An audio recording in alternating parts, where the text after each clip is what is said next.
Ladies and gentlemen, please rise. And now to honor America, please join in the singing of our national anthem. Representing the three-time Stanley Cup champion New Jersey Devils, Arlette.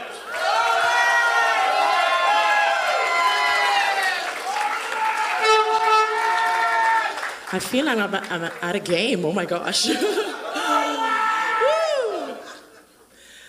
Oh, say, can you see by the dawn's early light what so proudly we hailed at the twilight's last gleaming, whose broad stripes and bright stars through the perilous fight o'er the ramparts we watched were so gallantly streaming, and the rocket's red glare, the bombs bursting in air, gave proof through the night that our flag was still there. Oh, say, does that star-spangled banner yet wave o'er the land of the free and the home of the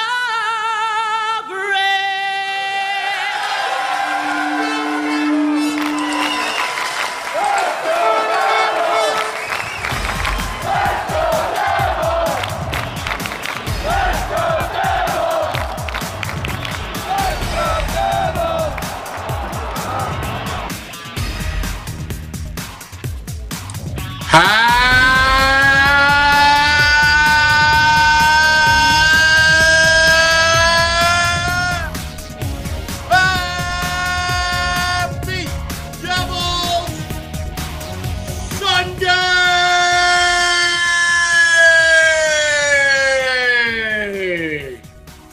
Wow. Did anybody hear me out there? Wow. You got it right. You got it right. This is the Let's Go Devils podcast, season 2, episode 1. Our first episode of the new season. Wow. It was, this morning it was like dusting off that lawnmower that you hadn't used in about 6 months. But in our case, it was about 6 weeks. And it felt good. It felt good. But now, the Let's Go Devils podcast is now officially back for another season, season 2. And guess what? Martin Brodeur is back. Amanda Stein is back. But Deb Lacey, I think she took a job with the NHL. Is that correct, guys? From what we understand, yes. Yeah, she's not with us anymore. I know that. Yeah, she has left the team, hopefully for better, greener pastures on the other side. But yeah, I mean, who's going to actually replace her is to be seen. I mean, we could definitely ask our guest, about that. Nick Villano. Is that how you pronounce his last name? Villano? I think so, right? I believe so, yes. Yeah.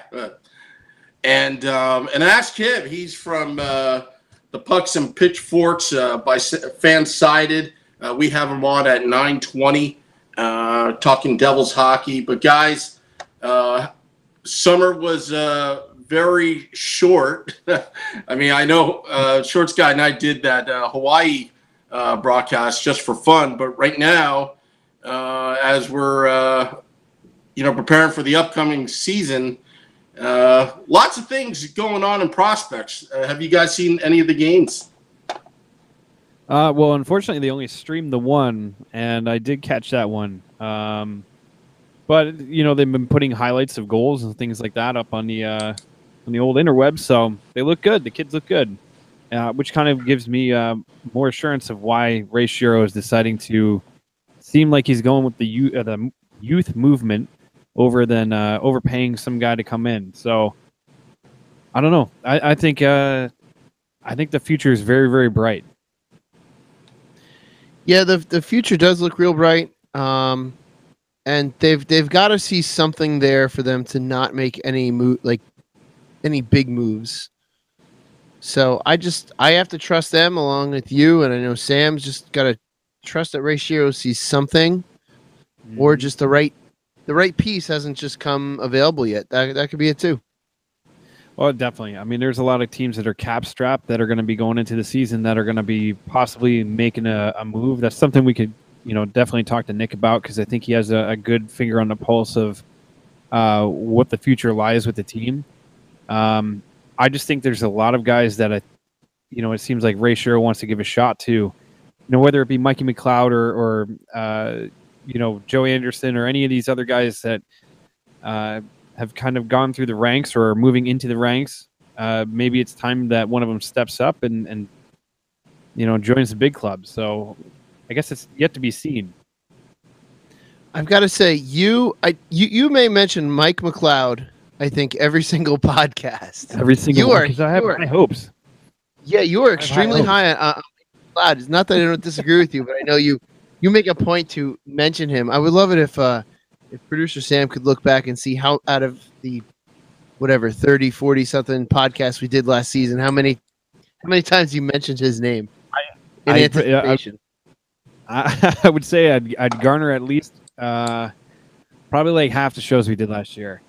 Russell in the Facebook group says that guess. Yeah, Russell in the Facebook group says there was no one available for a good signing. Yeah, that's true, because it seemed like John Carlson was really the best option for them in defensive wise, and he signed right back with Washington right away.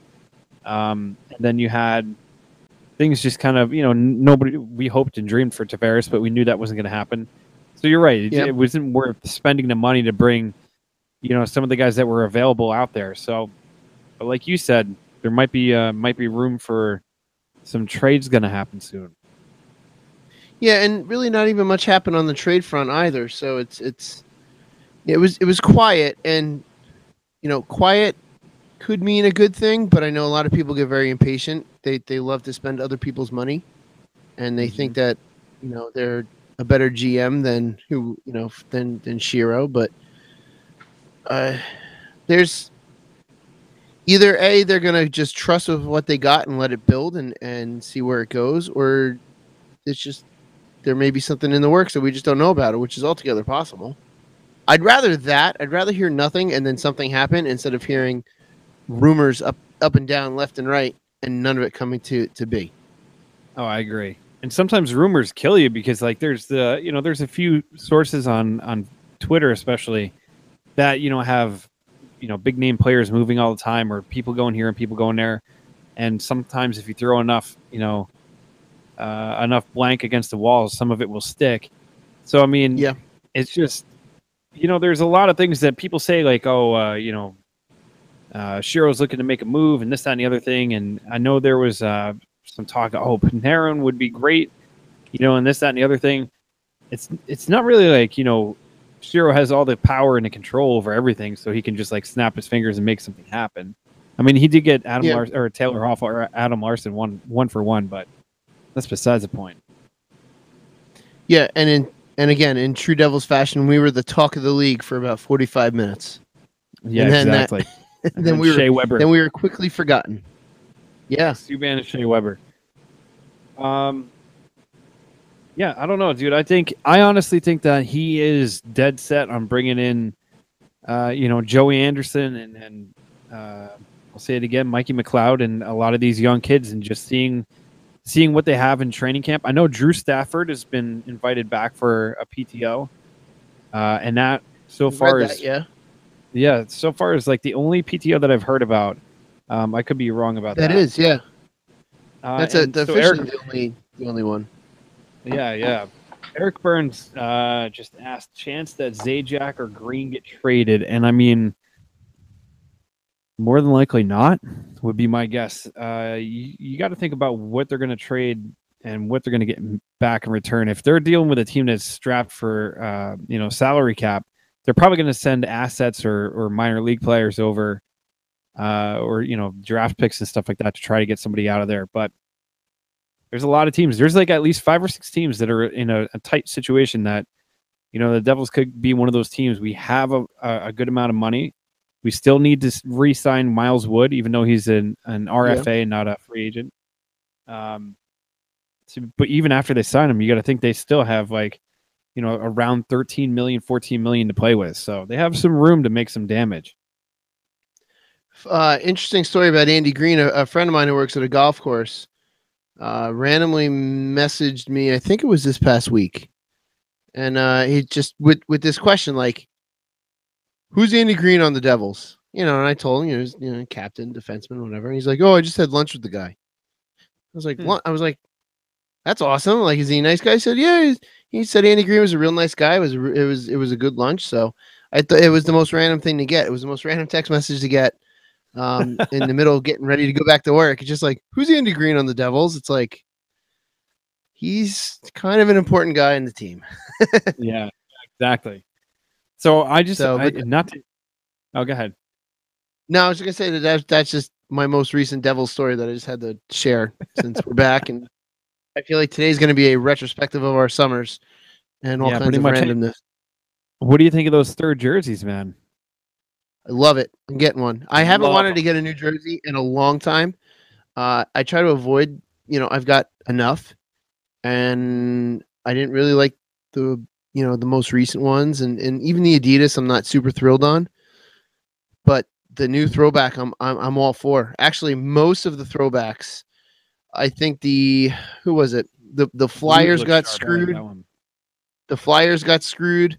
Someone else's looks terrible, but the Ducks jersey looks phenomenal. The Coyotes jersey looks phenomenal. The Ducks went with black instead of that plum purple, which they should have went with that old school purple one instead of going with black. Honestly though, yeah, I'm like, I can't wait to get one. I'm probably wait until the holiday season, but I definitely want to get one. And then I'll do the typical get my name on the back so I don't have to worry about someone getting traded. I if I get it, which I will, if I get a player on it, I would get Brodeur 29 on the back. Yeah, that'd be pretty cool. Or that's get like exactly what I would get. Danico, Stevens, those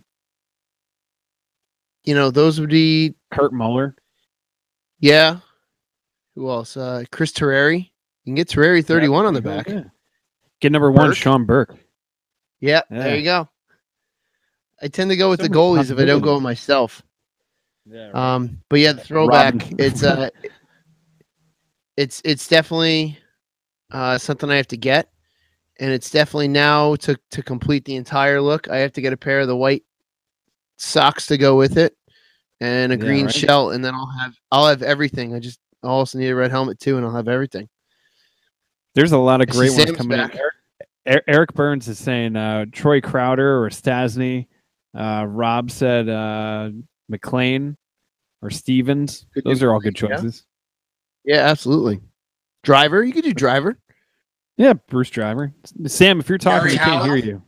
Gary Howell. Tisov. Yeah. Hector Marini. I take him. Oh, good. The old corn jersey. Yeah. Ron Lowe, when he gave up 17 goals or something like that, Hey, so what do you guys think about Marty Brodeur coming back in the mix? He's 5 days a week in New Jersey. I mean, it's better than nothing. And then on the weekends, he flies back to St. Louis. I mean, honestly, I think it's great because I know his capacity is kind of more on the business side of things. And in an interview, he was saying how he was always interested in how the business side worked, and he's so used to how the hockey side of it works and all that other kind of stuff. But I mean, I think it's kind of cool that first of all he came back, and he's going to be a part of the organization in some kind of manner because it's just bringing back a legacy. It's not just bringing back some fourth liner that we had that's going to go around shaking fans' hands. You know what I mean? That stuff's always great, but you're bringing back the greatest of all time. And no matter what capacity he's in, he's going to be out there.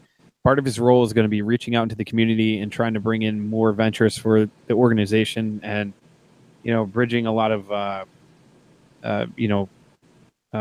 gaps between people that are not really on board with New Jersey Devils hockey and hockey in general. So I think it's going to be great for the organization. Do you know what the Devils season ticket staff need to do? You know how they have the membership points. How about lunch with Martin Brodeur? That would I be would pretty do it. sweet. I think that'd be cool. I mean, as a season ticket holder, especially if you have season tickets in the the upper class section that we call it, shorts guy. I don't know, what do we call those seats? Yeah, that's the upper class section.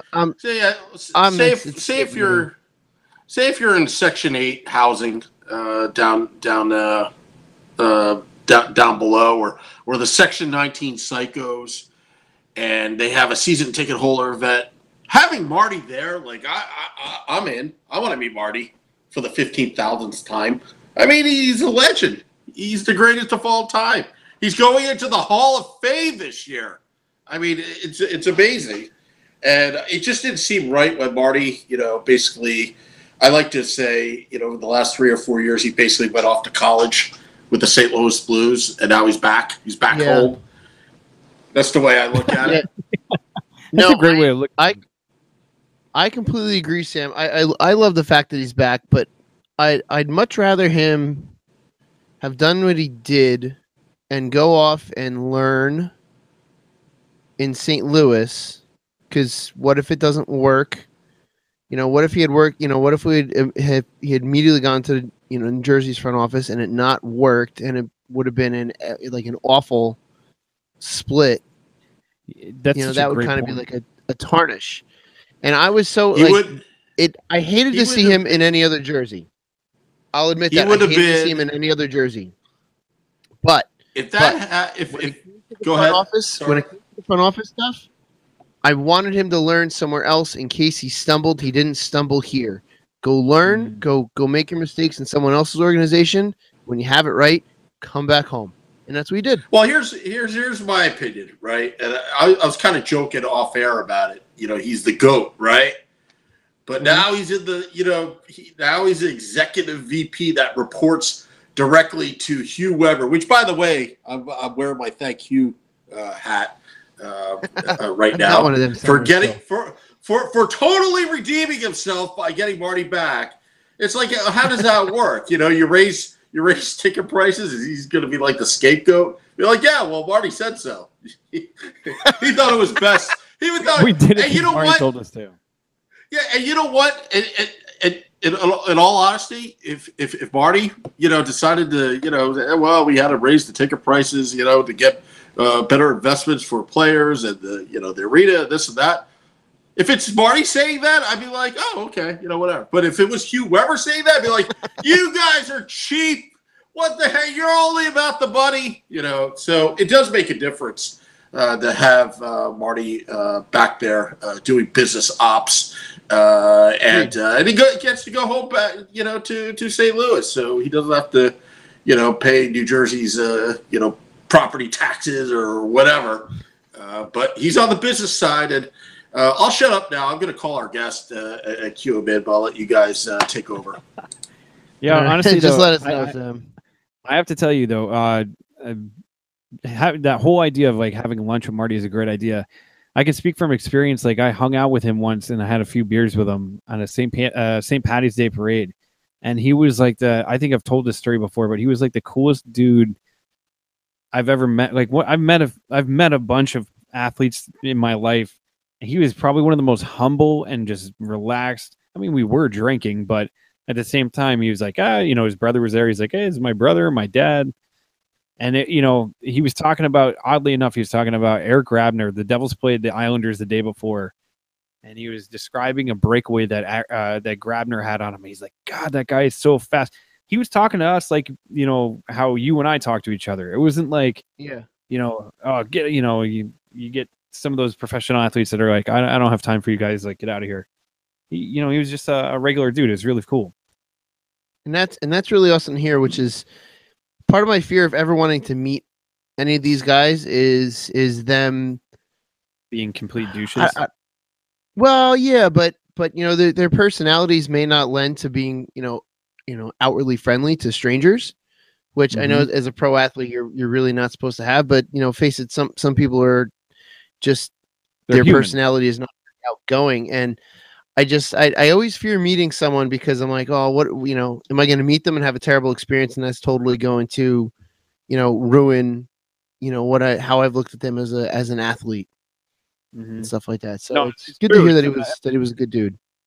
Yeah, I mean, it's true because you think about it, people, you hear stories about professional athletes or people meeting them, and sometimes it's like, oh, that guy was such a dick, and you're like, oh my God, well, what happened? You're like, oh, he was babysitting his children on the playground, and I came up with a basketball and something for him to sign, and he was such a jerk to me. And it's like, well, he was with his kids at a park. Maybe he didn't want to be bothered, So sometimes you have to take that into account. But I agree with you. Sometimes it's nerve-wracking. You meet somebody and you're like, oh, please just be cool just be a good person, man. Just be a good person.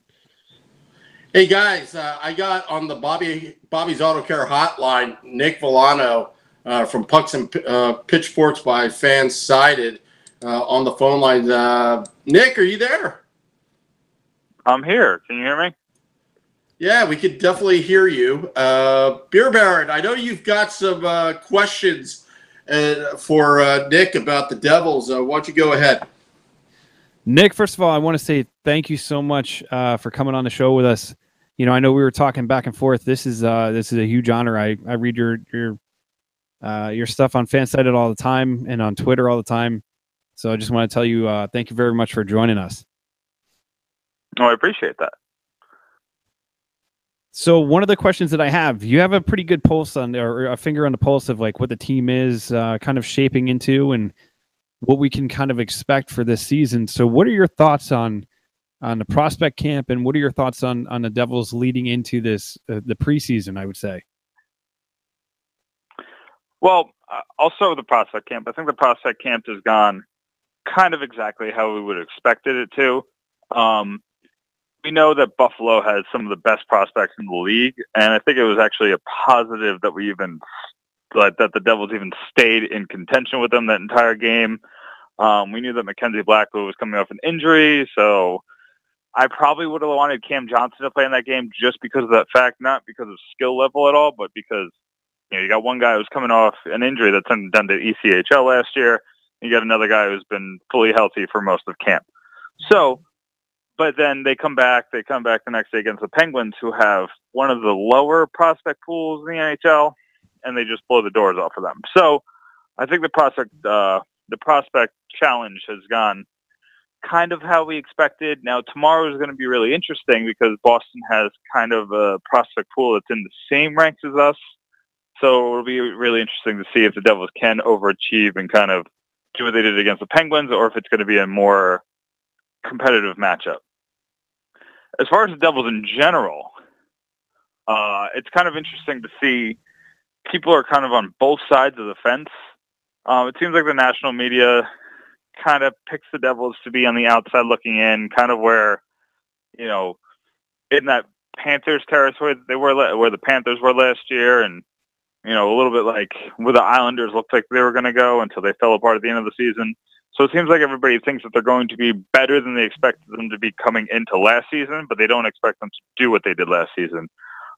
Me personally, I think that the Devils could definitely make the playoffs. The East is kind of weird this year. There's a lot of changes going on, and the Washington Capitals have been drunk for the last 6 months, so who knows what they're going to come out and do. But I think that the Devils could definitely make the playoffs. It all really has to do with Corey Schneider, and I know that's probably like an old school way to think of it. Like they'll just ride the goalie, but I mean, when you look at what happened last year, the Devils bankrolled a lot of wins when Corey Schneider was one of the best goalies in the league for the first 3 months of the season. And then John Hines played him for like 6 games in a row, and Corey Schneider obviously got injured because he does that when he plays 6 games in a row. and then the Devils were kind of in flux for like 2 months until Keith Kincaid, started playing lights out. That's such a great Nick, point. Nick, it's Shorts Guy. Welcome to the show. What are your thoughts on Marty being back? I think we're not going to. I mean, I think it's great. On paper, or like just the aspect that Martin Brodeur is back in the organization. It was. I don't know if you guys remember, but I remember being really, really weird when he retired and didn't come right to the Devils, because it was like, even when he left to go play for the Blues, everybody's like, he'll be back. He'll work in the front. He wants to work in front offices. He'll work in the front office for the Devils. And it seemed like this new ownership, I mean, there was rumors that they pushed him out. I don't know how true that actually is, but it just seems like you find a place to have that guy in the building, so you can have like a Martin Brodeur night once a year to pack the house and things like that. So I think that's the first year he's going to start doing things like that, where he'll learn the money side of the game and like stupid things like, the profit margins on concessions and things that like he would never have any idea to know, but he would need to know if he eventually becomes president of your organization. So I think that's what he's going to do for the first year, is just learn all the little things about money and how money comes in, how money goes out. And they're just going to use him for a couple of like Martin Brodeur nights and, take a picture with Brodeur by a statue kind of things. So you think that he's going to be groomed to be the next president eventually, or do you think that's going to be in the cards, or do you think this is just kind of like a money grab to bring him back? His plan. I don't know if it's the plan for the organization. I think the organization finds a lot of value in having him here, but I think his plan is to eventually become president of an organization. Like when because I think his kid is like 10. I don't know. It's weird that I know somebody's age of a kid anyway, but he said he wants to kind of take a step back while his kids are growing up. I think once his kid grows up and, goes to college on his own, I think that's when he's going to want to get that president job. So he's going to spend the next few years learning the ropes on that. Whether the Devils have that in their plan, because Ray Shero is not that old. He's not Lou Lamoriello. He's not going anywhere anytime soon. So I don't know how much he'll want to give up, especially to a guy that's a franchise legend. So I think that they're grooming him, but not necessarily for this job, just for a job, whether that's here or somewhere else. Nick, this is Sam.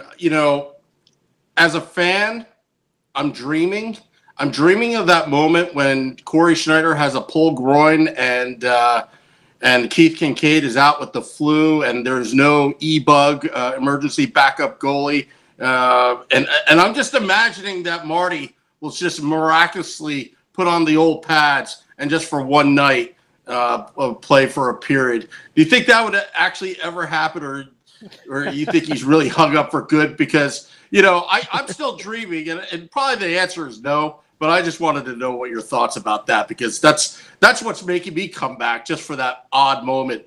Or like that snow game where there's like 700 people in the crowd and only Marty's around to play goal.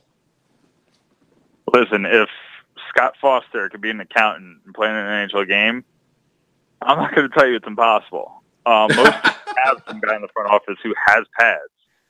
So we've seen Marty; he still has his pads. He hasn't hung up for good. He's going to play in the Hall of Fame game. So I don't want to keep you hanging on by a thread, but I don't want to say it would never happen. Also, that would put the Devils on the front page of every local newspaper, and would make them, highlighted on ESPN. So it would be good for the business. I think it's something that they would actually consider. That's pretty funny. We can all dream, right? Yeah. That would be awesome. I would love to see that.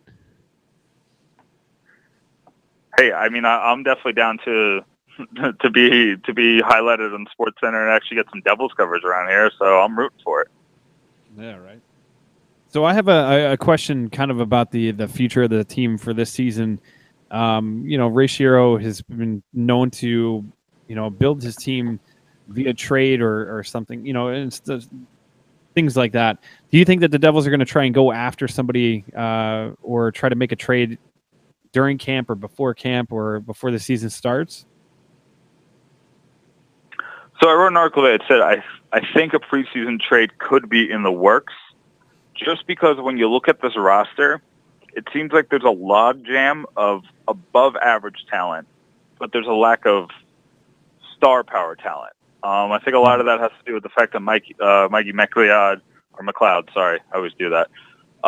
He's not looking like he's the star he was going to be a year ago, and Bastian isn't there yet either, and just for Boquist, we thought was going to make the team this year, and he's not even trying for it. There's just a lot of things with the prospects that's not, in Glenville, we just don't know what's going to happen with him. And Joey Anderson, I think, is like a Blake Coleman type or like one of those kind of guys, but I don't think he's going to have star power. So I think Sherrow's going to look at this roster and think, I have a glutton of assets that are going to expire eventually, and I could send two of them to get, a second line right wing, and take some of the pressure off of Bratt, and you leave Palmieri on the first line, and then that kind of like evens out your lines a little bit. So it's kind of like killing two birds with one stone. You make the prospects who really want to make the team this year happy because they get to make a team, and then you get to bring in a guy who is a major upgrade over a guy who's going to be 20. I'm not saying like trade for a 35-year-old. I'm saying like trade for like a 26-year-old guy who what he is, and he can be like a James Van Riemsdyk type. Now, do you see anybody that they're specifically, or do you think that they would be specifically targeting, or whether it be on offense or defense?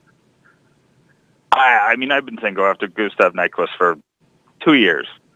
So I think that would be a good guy to go after because the Red Wings are in cap hell. Even if Henrik Zetterberg goes on long-term injured reserve, the guy is 28, I think. Off the top of my head, he's 28. You know what he's going to be. He's a 20 to 30 goal scorer.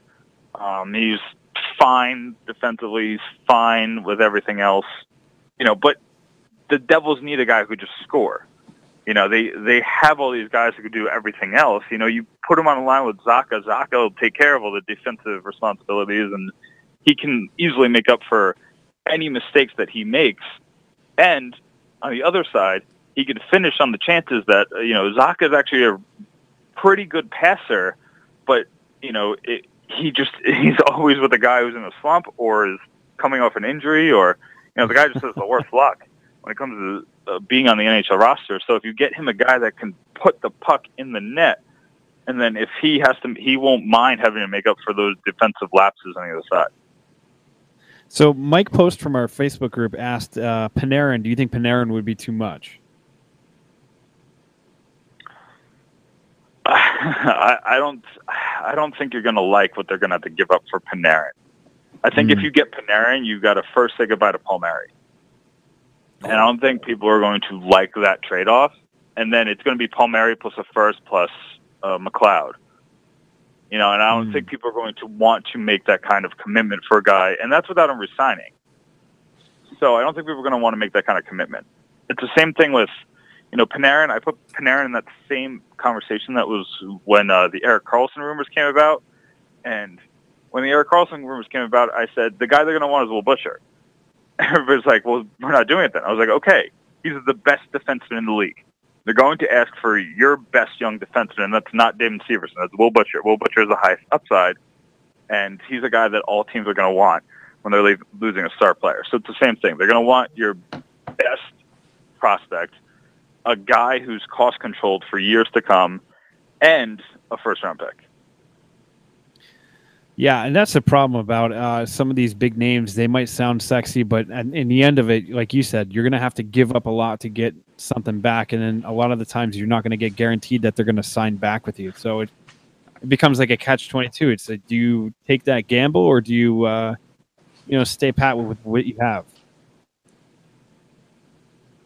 Yeah, exactly. And as sad as to say, we might have the MVP playing for our team, but I'm sure a lot of these players need the Devils to do it again before they're willing to sign, re-sign after a trade, or take a chance on the Devils. There's a reason why Calvin DeHaan for the Devils, and there was a reason why. I don't know if they went after Van Riemsdyk, but if they did, he was just like, "Nah, I'm going with the Flyers across the street." And so it's these players that are still kind of looking past the Devils. I don't think that has to do with New Jersey, because I think they like the fact that we're close to New York without the New York media. I just think it's the fact that they don't trust this team to be good again yet until they show a little more consistency. Hey, Nick, before we let you go, Amanda Stein's back. Deb Lacey, goes to the NHL Network. Do you have any clue who may be taking her spot on the MSG Network for the games? So, I can't remember her name off the top of my head, but there's a woman who works for MSG, and she covers the Islanders. Ironically, they moved Deb Lacey off the Islanders beat to do the Devils beat last time. So I definitely think that could be another possibility, because the Devils like to put somebody in that position, just keep them there for a while. So if it's a girl, and I can't remember her name off the top of my head. Is it Hogan or something? Is that her last name? Yeah, I think that's who it is.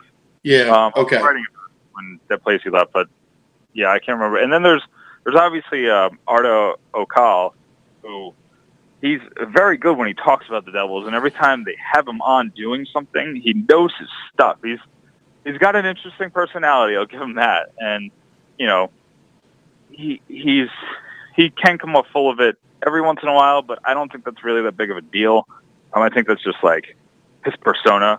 But I think they can look at him for like a part-time basis, since we're so late, kind of like what they did with Chico last year on the radio gig. Like, it opened up so late, and they just didn't have anybody to do it, or they couldn't find anybody. So I could see them doing that for like a year, putting Arta on there for a year, and then doing like a more nationwide search, or international, because they took Amanda from Canada. But either way, yeah, I think that they have options for this year, and I think the options are going to come internally. I don't know. I was looking at some of their Knicks reporters, and I don't know if they know hockey too, but they have enough Knicks reporters that they could take one of those off and put them on the Devils. They just need to know hockey, and I don't know what they're, MSG no. Than you think. No. I know. But I'm telling you what I think that they're probably going to do. They're probably going to take somebody who already works for MSG and just throw them on the Devils. Yeah, that sounds about right. At this point, I'd offer my services for free, but I don't know if I have enough talent to be on MSG Networks. But anyway, well, Nick, this was great. We hope to have you on the podcast soon. This was great, and you got my number. Good luck. You want me back. All right, great. Thanks. That was Nick Villano from the Pucks and Pitchforks. Is it blog? Is it a blog, guys, or is it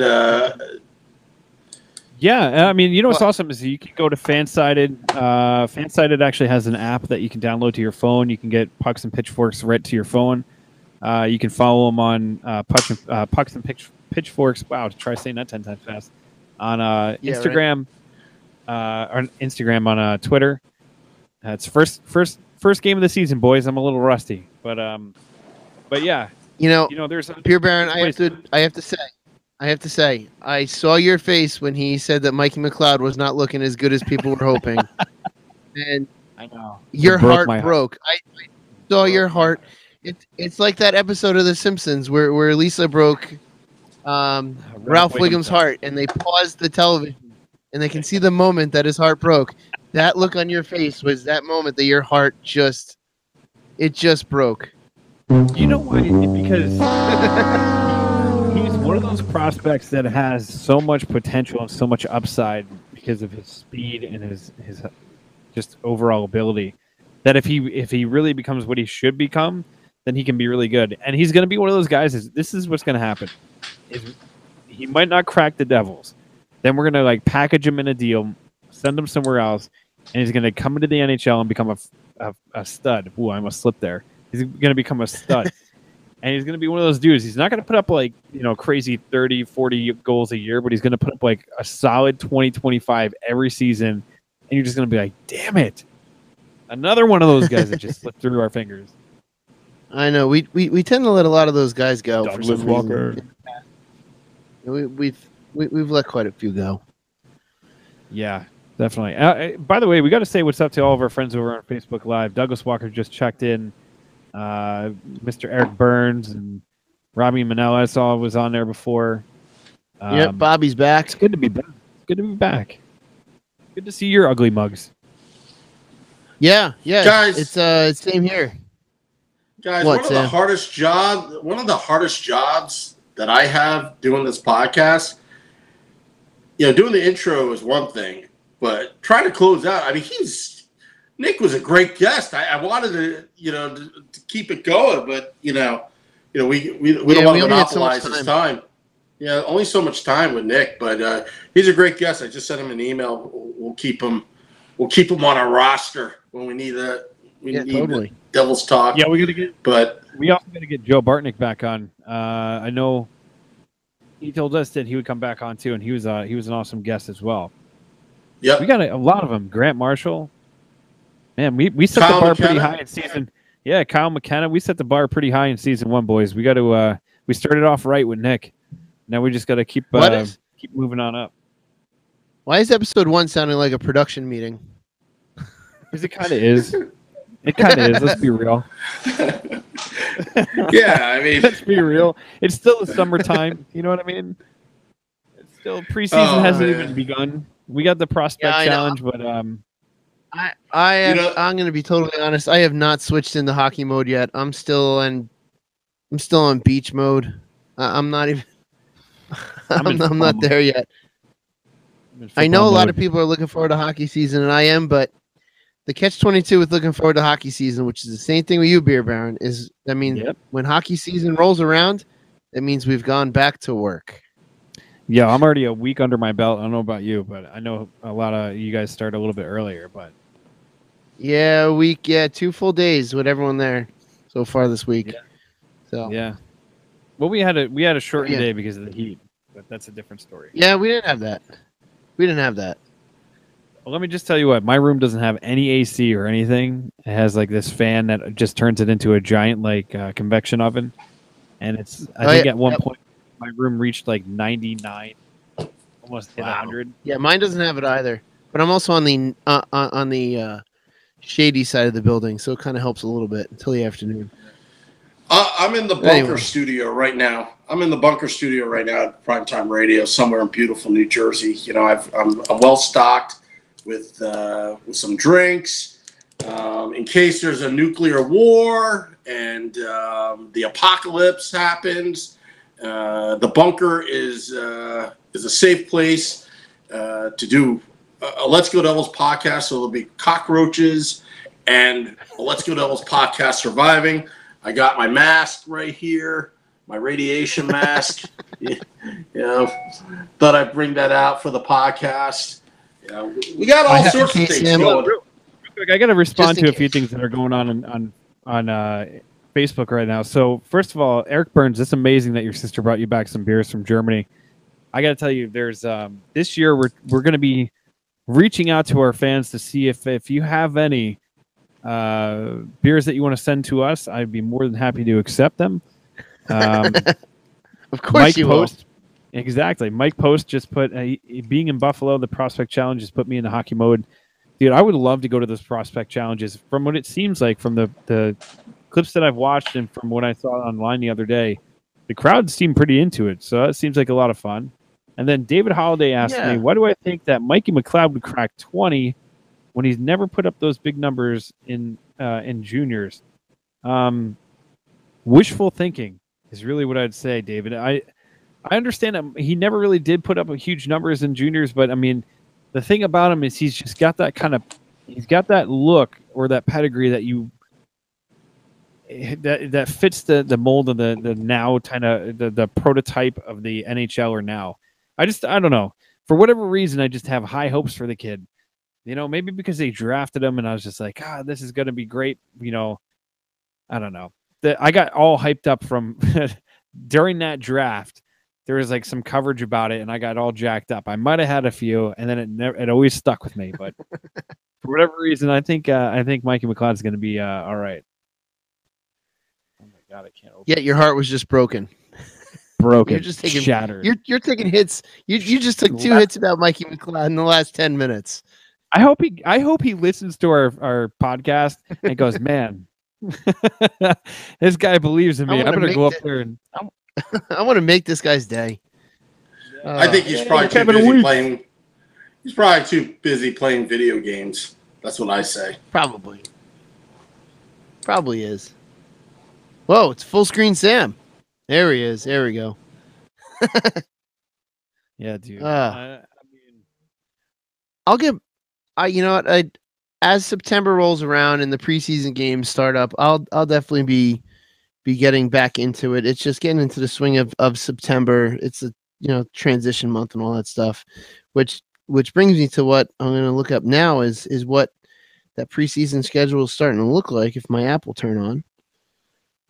Here we go. Yeah, first one actually.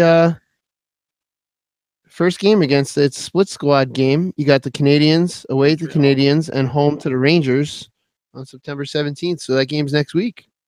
Yes, sir.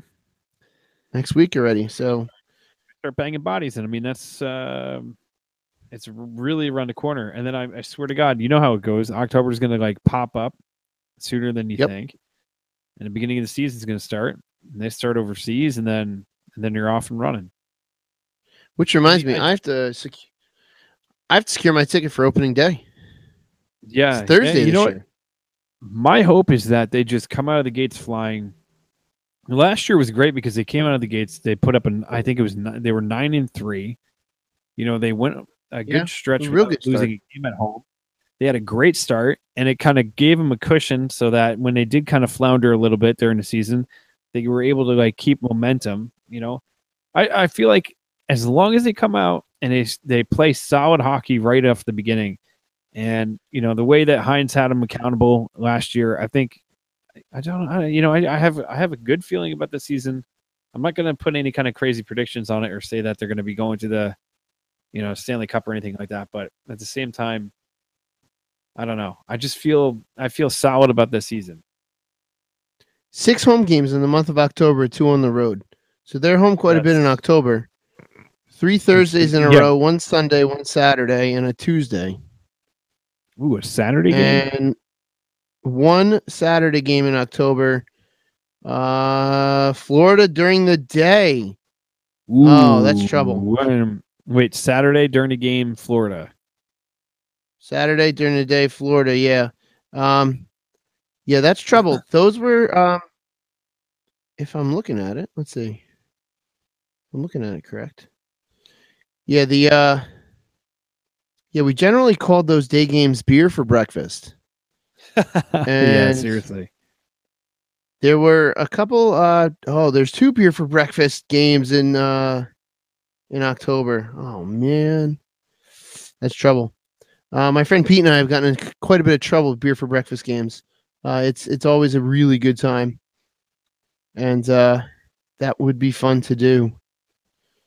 I have to look for tickets for that one too. Yeah, so it's against the Panthers too at home. Here we go, Florida, New Jersey. Yeah, so quite a few games in the opening month at home, and then you move into November, and it's a little bit more road centric. Only 4 home games, and then you got quite a few road games. And looking forward even more, we do not hit the Rangers at home until the end of January. It's the first home game against the Rangers. That's crazy. They're putting the Devil Ranger games later and later into the season. And I'm sure that's probably by design so that towards the end of the season, it's interdivision and all kinds of stuff like that. But I don't know. I like seeing them earlier in the season. What's funny is I prefer to see them kind of like, I don't know, throughout the season. I prefer to see them like a little bit in the beginning, heavy in the middle, and then a little bit at the end. You know what I mean? Like I don't ever like to end the season against like I don't know. I can't say that I don't. It's like you'd like to see them come in and like knock the Rangers out of the playoffs towards the end of the year, but then you never wanted to see it go the other way. Yeah, like we play Philadelphia in October away within the first, just over the first week into the second week of the season.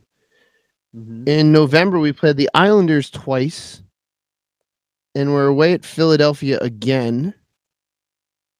Moving into December, looking. None of those two teams.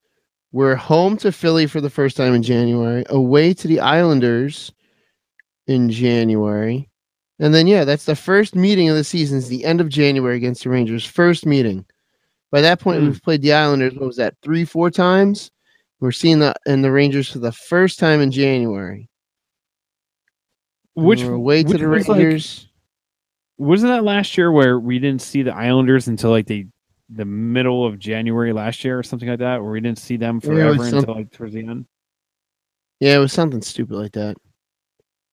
And then we've got the Rangers within the last week. The last home game of the season is against the Rangers in April. It's the last home game. When are we away? I'm missing this. We're away in March. And we're away there in February, both on Saturdays. We should do an invasion of the Garden. Sam, what do you think? Let's Go Devils podcast invades the Garden? Invasion. Of course. Yeah. Oh, speaking of that, last, what was this, Friday night? Thursday night? One of the, some night this week. Flipping through the channels in bed. And one of the newer Godzilla movies came on. The really bad one with Matthew Brodeur was on. However, mid-season form boys are already going off the rails. I turned it. Well, no, just this will all circle back. I turned it on, and it was right at that perfect time to turn it on when they were in MSG and Godzilla had laid eggs all throughout the garden, and they were hatching, and they had to destroy the garden. Which is the greatest, the only good scene in that movie is when the fighter jets come in and just totally annihilate MSG. The greatest scene in that movie. And I got to see that and then go to bed and sleep like a baby. It was like, MSG is destroyed again. Yeah, right. So Rob said, let's make the garden red. I agree, dude. Definitely. And Eric Burns agrees. We should definitely do that. We should definitely try to get like a big group. If we could do a live podcast from outside of MSG and then bring in like 100 fans and just take over a whole section. I mean, I don't want to have to get a second mortgage on my house just to... Well, no, they probably wouldn't. I mean, you have to... How expensive it is to get an upper bowl seat in that dump of a building. I mean, it's ridiculous. People wonder why there's always so many Ranger fans at Devils games. It's because they can't afford to go to MSG. They can't afford to go, yeah. You know what I mean? Like, they price them out of their own games. I wonder if we can't, call them up and play it off like we're looking to bring a bunch of Ranger fans to a game and get group seats all in one section and then just all show up in Devils jerseys. We have a charity group. Yeah, speaking of charity, Shorts Guy, I see a Let's Go Devils t-shirt. Let's Go Devils podcast t-shirt behind you. Always on sale. Yep. Right. Always on sale in your web store on Facebook, and and the proceeds cartel.com. And the proceeds will go to the $35 million private jet that we're looking to get. Because once we do a garden invasion, then we could fly to Philadelphia from Newark, so we don't have to take a bus, and we could go in style. And then invade the Wells Fargo Center. So buy a t-shirt, support the podcast. There'll be other ways to support the podcast in season 2 because supporting us, it allows us, just like any other Devils fan, to quit our jobs, have a private jet, and just do podcasts all day long. Let's go Devils. Phenomenal. Let's go Devils. That would be podcast. Phenomenal. Oh, I know. We really should find a place to do a garden invasion. Yeah, Hey, we really we got to could go find a to place to do a garden invasion. No, film. we've done it before, Shorts Guy. Well, I know. Years ago. No, but we Yeah, got to do I it on see- a map. No. We Yeah, did but, it like, on a massive scale. It was like about 75 that showed up. But You know? doing a podcast and then invading the garden from there would be pretty cool. Like We take could do over it a on local Stout. bar. Take over a local Would they bar, let us- right? I've got an idea for one. It's a couple blocks away, but Sam, you mentioned a bar? Stout or Blarney Rock. Aren't they Ranger bars though? It doesn't. Were you there for the invasion when we took over their bar? It was freaking amazing. That was the night that I dressed like Brodeur, and then we went into the garden. But I'm saying, would they let us do a podcast? And are, like, if it's a Ranger bar and we contact them ahead of time to do a podcast, they gonna let us do it? You know, If we tell that's a good them question. we're doing it for charity. We're doing it for a fundraiser. Yeah, we're fundraising for our jet. That's funny. Oh, there's the link. There's the link on Facebook Live. Yep. Sorry, I had to find it. again. There's You the guys, jet. If we, There no we go. joke, if we can make a big invasion, what we could do is we have the podcast. We get all of our friends. We get Eric and David and Rob and all of our friends that are on a Facebook group and all of our friends in Twitter land and everywhere else. We start sending out messages, and it's like one of those things where you invite your friend and they invite their friend, and all of a sudden it starts getting bigger and bigger and bigger. And we get 1,000 people. We get 1,000 people, and even if we can't make it into the game, we just hang out in the entrance and the exit of MSG. Let's just hope that the Devils win that game, because otherwise, otherwise it will be pretty bad. Maybe we can go in there and give them a pep talk. There's 1,000 people outside that are depending on you guys for crying out loud. I don't want to look like an idiot out there. If we could make this work, that would be awesome. Hey, Just to our get friends on that Facebook, many- just start talking to each other. Let's start making this happen. Let's figure out how we can make this happen. If anybody has any grand ideas, let us know. Let's see. Do you hear the background music? Very Yeah, faintly. there it is. It's coming. It's building. Building up. Yeah, my production skills are pretty good today for the most part. There we go. Well, it's because you had to practice on the beach in Hawaii. Oh yeah, that was fun. Yeah. Sam sends us a picture. Look at my setup. I'm like, oh, cool. Yeah, it's on a beach in Hawaii, jerk. Yeah, the beach in Hawaii. But it worked. It worked. It all worked. that matters. It was fun. Yep. All right. Well, we'd like to thank our guest, Nick Villano, for coming on. He was a great guest, man. I want to have him on more often. Yeah. We're gonna have to talk to him. And I'm telling you, He's a for cool dude. anybody that's out there that hasn't read his stuff, he's one of the best at covering the Devils out there. I'm telling you, he's great. It's a good read. It's always a good read. Yeah. Like to thank the fans, our listeners, our viewers chiming in. This is season 2, episode 1, and we're just slowly building it from the bunker studio somewhere in New Jersey.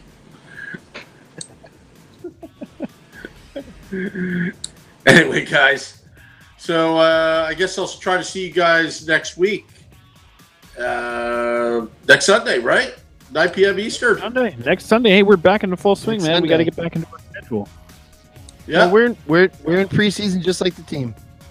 yep. Exactly. We're in preseason form. This is the Let's Go Devils podcast. Signing off. Till next time, let's go Devils.